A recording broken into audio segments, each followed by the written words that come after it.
কাকিমার সাথে কথা হলো, কাকিমা বললো যে কাজে বেরোতে পারছো না।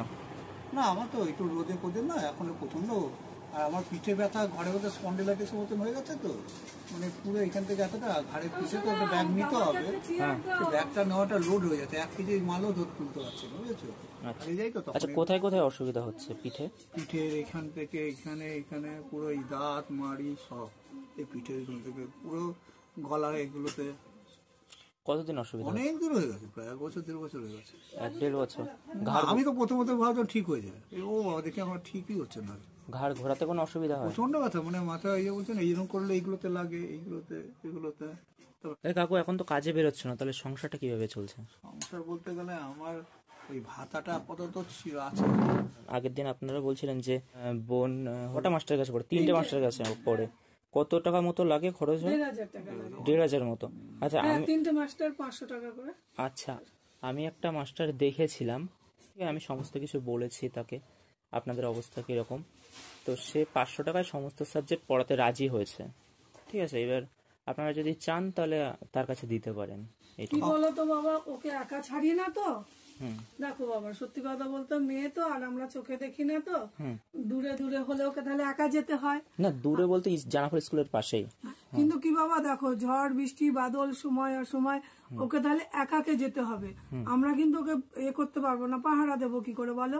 এখানে বাড়ির কাছাকাছি, এই জন্যই তো আমার 2 পয়সা বেশি দিতে হচ্ছে। আচ্ছা, আমি আমার মতো চেষ্টা করেছিলাম, ঠিক আছে, আপনাদের যুক্তিটাও ঠিক আছে, কিন্তু আমি ভেবেছিলাম যে জানাপুর স্কুলেই যেহেতু পড়ে, হ্যাঁ সেই হিসেবে।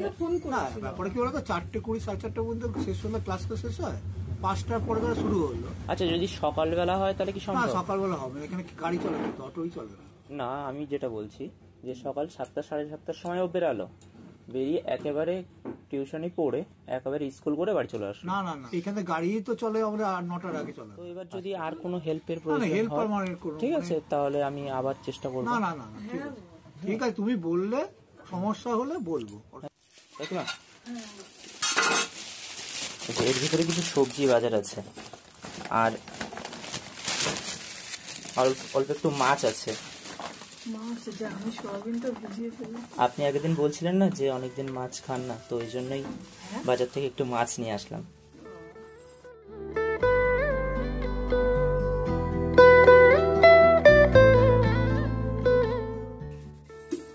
মাছটা আলাদা করে রাখুন। হ্যাঁ,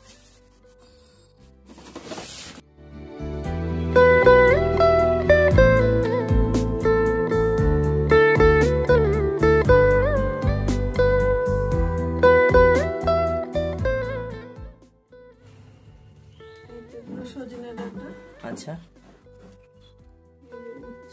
ঢেঁড়স, কাঁচকলা।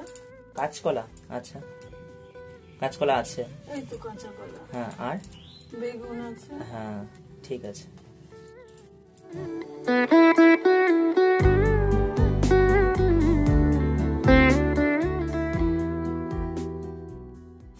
অন্তত যাই কিছুদিন তো চলবে আপনাদের এটা করে। কাকু তো এখন বেরোতে পারছে না গরমের মধ্যে, এটা দিয়ে আপাতত কিছুদিন চলুক, তারপরে আবার এসে আমি কিছুদিন পরে এসে আবার বাজার করে দিয়ে যাব। আর এই যে বোনের জন্য খাতা আর পেন আছে।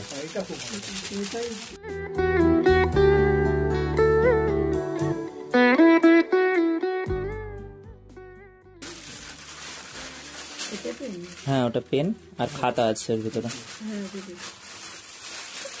বোন তো বাড়িতে নেই, চলে গেল। বান্ধবী এসছে, আর ওই শীতলা পুজো হচ্ছে ওখানে। আচ্ছা, আবার আমি আসবো, এসে দেখা করে যাব। আর কোনো অসুবিধা হলে আমাকে ফোন করো। না, অবশ্যই।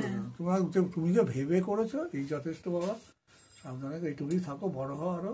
আচ্ছা, ঠিক আছে, তাহলে ভালো থেকো, সাবধানে নেবো। হ্যাঁ, সিঁড়ি তো আছে। না না, ধরতে হবে না, ঠিক আছে, আপনার ভালো, আস্তে আস্তে নামবো। আবার আসবো।